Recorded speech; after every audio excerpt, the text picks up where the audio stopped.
Well, just a little bit about coming to South Florida and playing for the Panthers. You've seen the Panthers. This is a whole new deal, right?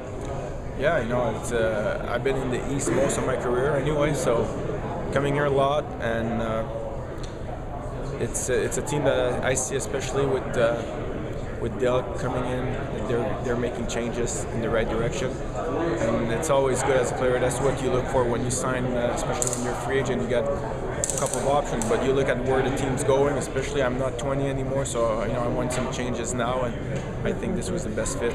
How nice was it to get that offer right off the bat? I know you had the last year you waited and waited. Sometimes you sit back and you just think it's a situation you don't understand. Like I said, my last year in Washington, I really thought that July 1st I would have some calls as a number one goalie. If you look at stats-wise, the game I played, I thought I would have some calls. It didn't happen.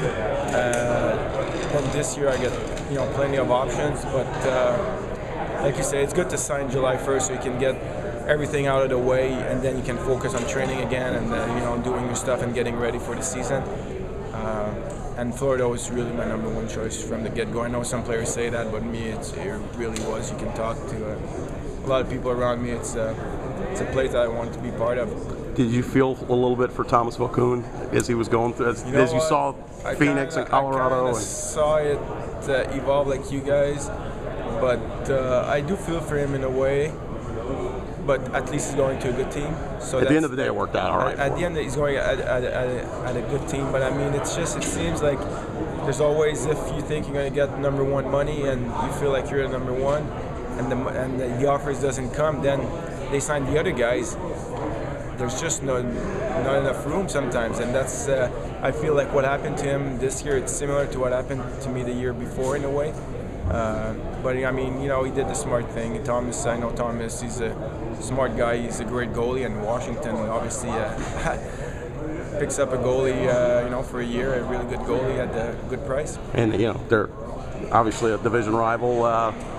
You're going to see them go to bed. I'm going to see them, and that's something I know what they're all about. Obviously, they're a good team, and they got a lot of fire. But I'm going to be excited to play against them.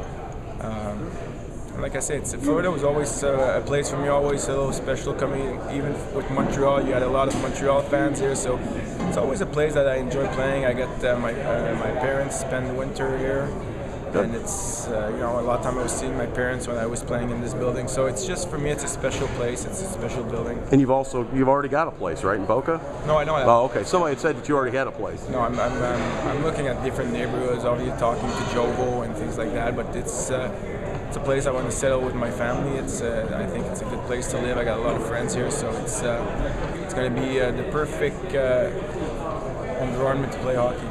You were one of the first guys to commit here on July 1. What was it like throughout the day, seeing this guy coming, this guy's coming? I mean, 8 guys on one day. Like I said, I expected some changes, some guys, but every time, it seems every 20 minutes I was kind of watching TSN, and I would see a Florida Panthers signs, and then I was excited when they signed guys that I knew, especially like Jovo, Fleischman, Bradley, these guys I know. But when I saw everybody, Campbell, Scotty Option, just kept coming. So I'm like, wow, this is, it's going to be great. And to be honest, there's a lot of years I'm excited when the training camp starts, but this year it's got to be right up there. I'm really excited for the season to start.